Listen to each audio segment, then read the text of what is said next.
The knowledge about Kundalini has been expressed in many Sanskrit Shastras since long, and also in Ayurveda it is described. Not only that, but the books which are for curriculum talk about Kundalini and the chakras. Because Ayurveda is very, very close to Sahaja Yoga. Even in the Western medicine to begin with, if you see the history, they too dealt with three doshas. They dealt with three problems that we have as in Ayurveda. The right side, which has got pitta, means bile. Left side, which has got kapha, means phlegm. And the central part, the problems of vayu, means the gases. Now, luckily, so many Western people have taken to Sahaja Yoga and have tried to bring down all the permutations and combinations to the simple reasoning of left, right and center.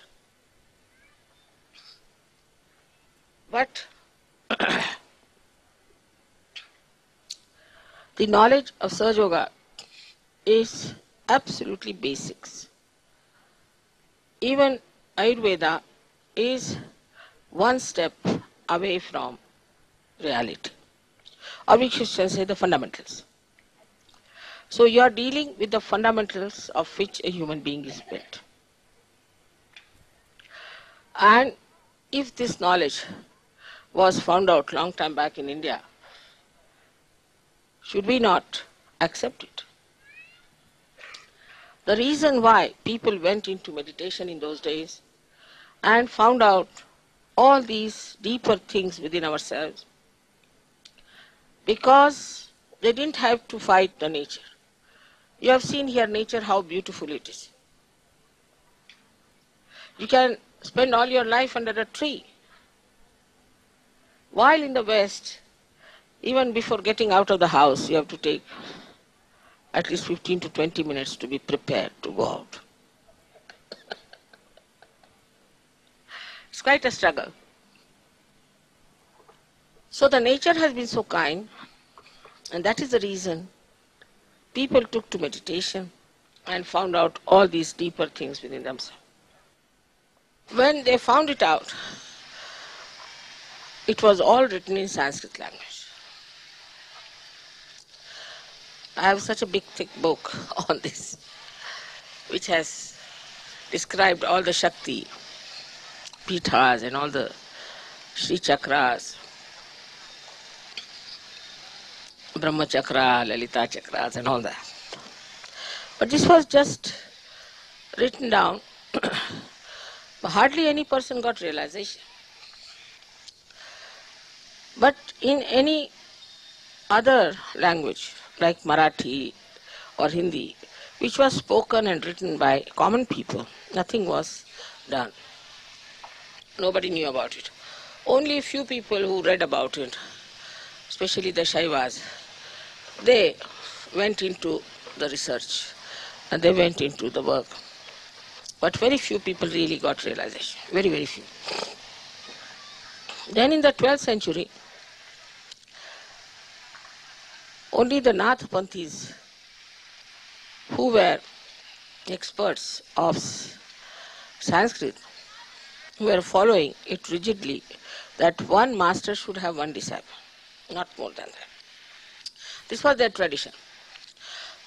But in the 12th century, Jnanadeva, Jnaneshwara, who was another Nath Panthi, his guru was his own brother, he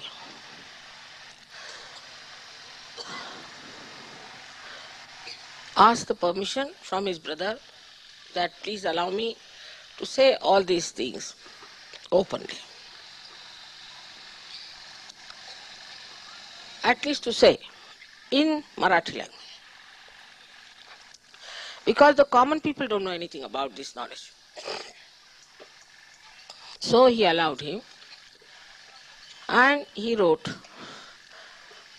the 6th chapter of Ganeshwari, in which he described Kundalini. But it was in the 12th century.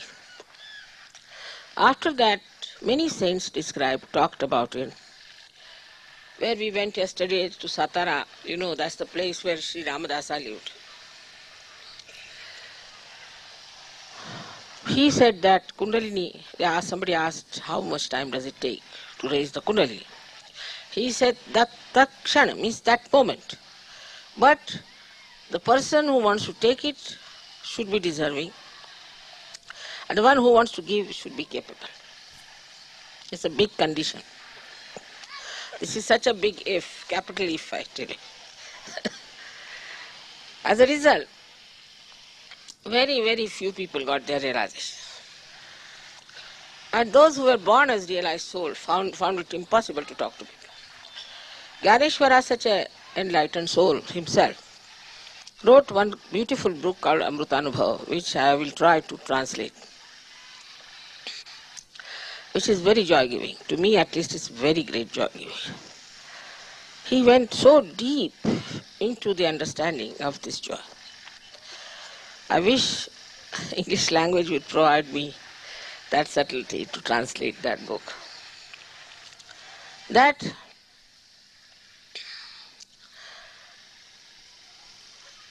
he wrote all these things when he was only 23 years of age.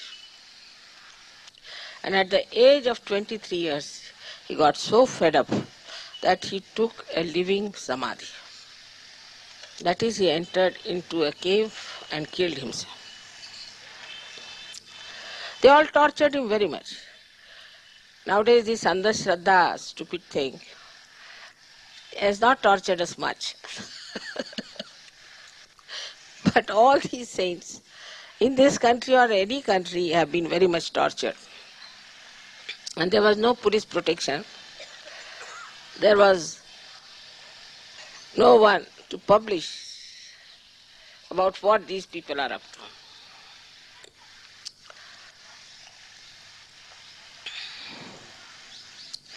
Despite all that, I find there are many Sahajogis who are now occupying very big positions in the government.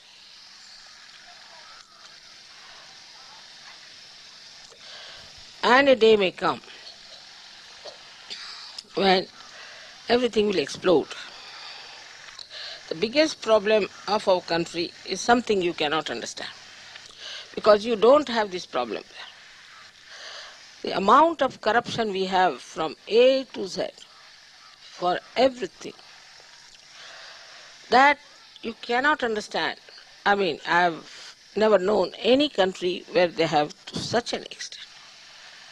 Even, say, in Philippines, it was only one person who was doing it. Here, every person has to get the money and has to pay the money to hire Johnnies. For this also, unless and until you get to Sahaja Yoga, it won't work out. And Sahaja Yoga can only be worked out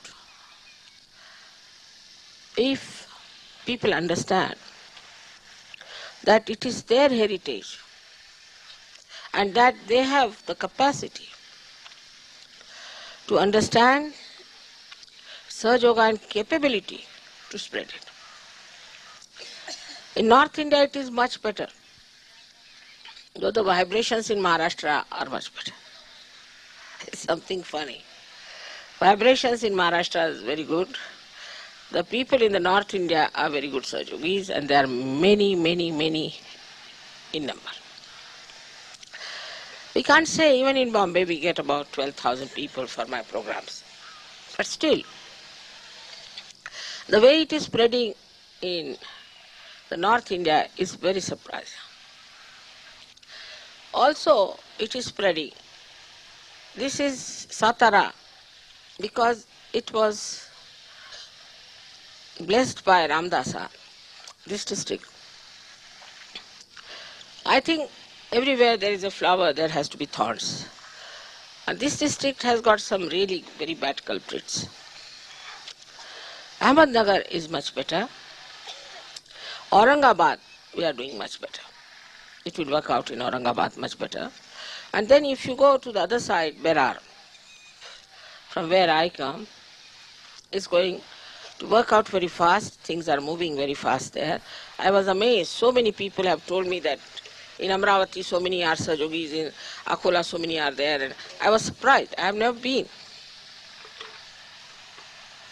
So that is how it is spreading in Maharashtra. So your song of Maharashtra Desha is working out. It's not failing. But I think Satara is the most difficult place where we worked out. Yesterday I gave them left and right as to what they are. It has helped them a lot because those who came to oppose sat down and got their realization. So they are misleading people to start some sort of a new culture, like you started hippism. And they are collecting young people. The young people are leaving their schools. Some parents came and complained to me about it. They are not paying attention to their studies. They are failing in their classes. And these people are stupidly using them. I asked some of the boys, what is your policy? He said, we have no policy. Then what is your aim? We have no aim. Then why are you doing this nonsense?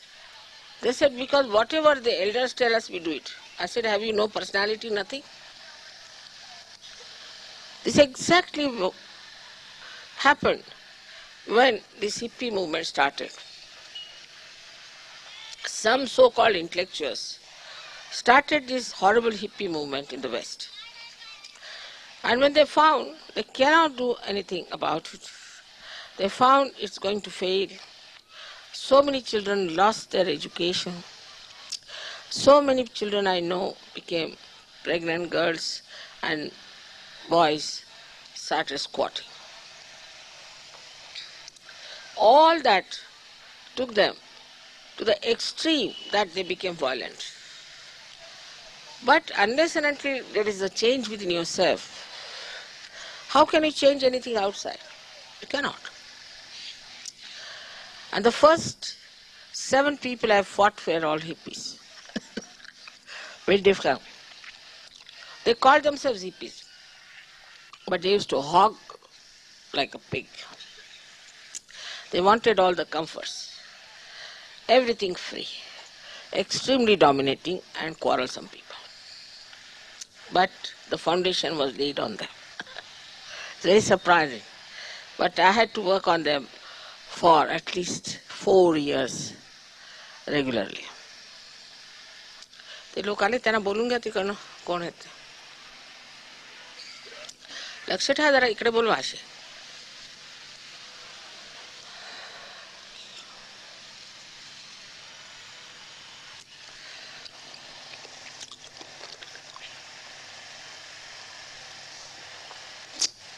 So that is how Sahaja Yoga started. And today you know how much it has spread, how far it has gone.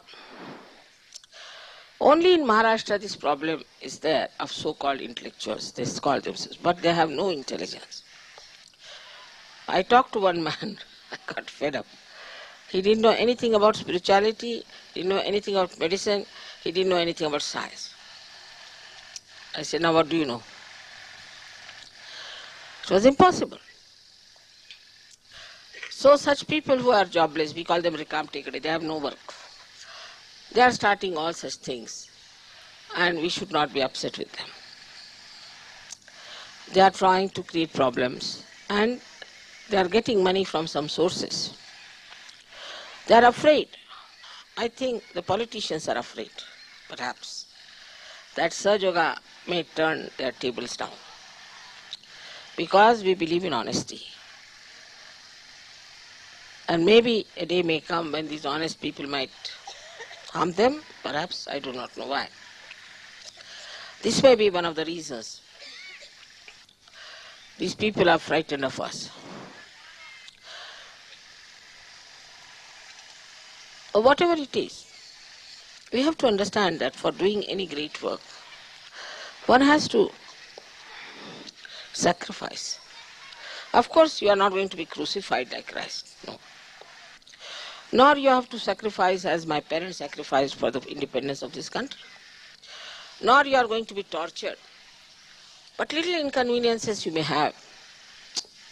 But I must thank you very much because of your coming here and singing Marathi songs. They are quite impressed. And they think it's only possible because you are all such yogis. Otherwise you could not have done it. So if there are any inconveniences, think that it's a joke. That's all.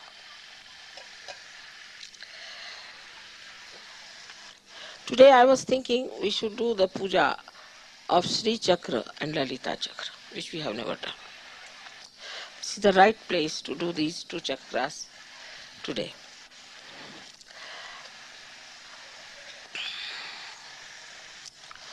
Lot has been written about Shri Chakra and about Lalita Chakra. But to understand fundamentally, the left side, when it reaches up to Vishuddhi, then it uses on the right side the Shri Chakra, on the left side the Lalita Chakra to manifest itself. These two chakras are the ones who manifest all that you see. But these chakras are the ones who emit vibrations of different kinds. And because of their angularities, like if you have some sort of a cardboard attached with small holes of different colors, and which rotates all the time, you get different colors. Also you can get different permutations and combinations. In the same way, different permutations and combinations are created. And that is how you get all the advantages of Sahaja Yoga. So these two chakras are very important. I do not know if you know of any mantras about Shri Chakra. But I'll give you a book. Later on I'll translate it to you and you can compose something for Shri Chakra. Shri Chakra on the right side, Lalita Chakra on the left side. So what we are really worshipping today is Mahasaraswati power and Mahakali power, both put together. So now we have started combining things, not individual. Now these two energies are very important. Without the energy, without the power, nothing exists. For example, if this light had no power to give light or to burn, it is useless. In the same way, without getting your realization, you are useless because your power is not awake, at least not complete. But these two powers give us lots of benefits even without realization. Whatever you see in this world created is done by these two chakras of the Adi Shakti. But here the power doesn't move. It's not moving. But in the human being, the power starts moving. When it starts moving, then we can say it is creating another world. But movement is not the only thing. This power acts, gives you intelligence, gives you all kinds of things which you have as human beings. But later on, this power itself becomes enlightened within you. Means the left and right side both become enlightened. This enlightenment, you get it when you get your self-realization. But not immediately.